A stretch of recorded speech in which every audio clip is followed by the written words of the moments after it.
What's your name? Don Ward. Okay. I should know a little bit about this museum. I'll be 90 years old pretty quick.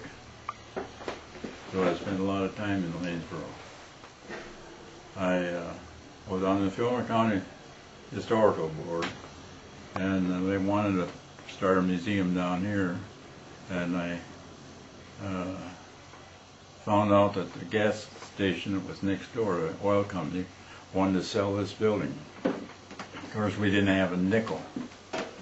So I knew that the Filmer County Board had some money, and I made arrangements with Dick Nelson, who was on the board, and Orlando, who was on the board, to borrow some money from them and to buy this building. They were going to auction it off, and if I felt that it was worth it, I should buy it. So I went to the auction.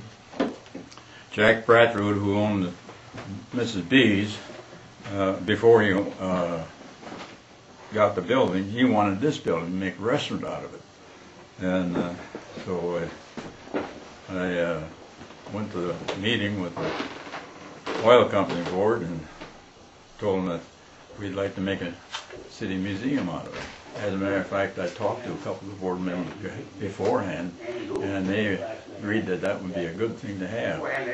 So Jack, they opened up the bids, and Jack, I bid $5,000 on it, and Jack raised me $300, and I raised him back up to $500, and he wouldn't raise it. He said, "Let him have it."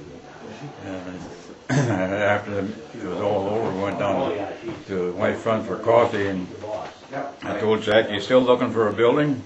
And he said, "Yeah." I said, "Well, go see the owner of the building across the street here, and I'm sure that's for sale." So he went and bought that and made Mrs. B's out of it. So then we went to work and fixed this building up, and we put a new roof on it. We put it in the city's name, so that actually the city owns the building.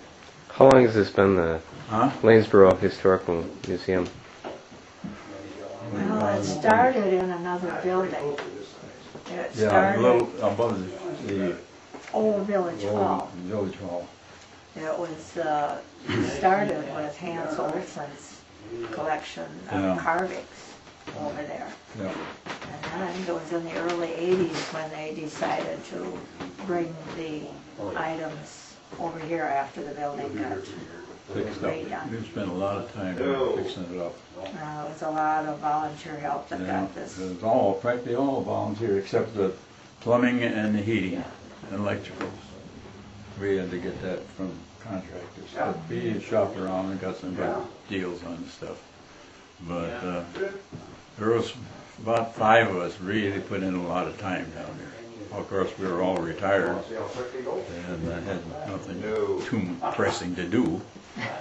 Based on your guest book, do you have an idea of how many visitors you have per year? We are getting well into, I'd say, a couple thousand people a year that come through from all over. Now, a lot of our people that come are going through the clinic. And our doctors at the clinic have been really good advertising for us, because they'll have a weekend layover and they will say, "Well, why don't you go to Lanesboro? I'll show you that." So a lot of the people have come from the clinic for the weekend. Do you have any people who are tracing genealogy that end up coming back and doing some Yes, we do. some research here? Yes. We have 18 volumes of obituaries. Dating back how far? They're kind of hit and miss, but some of them date back to the 1800s. And Don has usually brought in the very old ones, because he has gone through the real old newspapers. Okay. And so when he would run across an obit from a local person, he would bring it in for our obit file. I designed these here when they were built. It was one of the first things we did, because we had those class pictures were stored in a little room on the top of the schoolhouse. And I I knew they existed because when I was going to school up there, the halls were lined with these pictures, and all of a sudden they were missing. But I found out later on, I remember that there was a superintendent, he had a garage sale, and he had some of the old frames. And I went up and asked him, I said, what happened to the pictures that were in these old frames? Well, he said, they're up in that room on top of the schoolhouse. So I went up there, and here I found them. A few of them were wet, but we dried them out, and they still work pretty good. But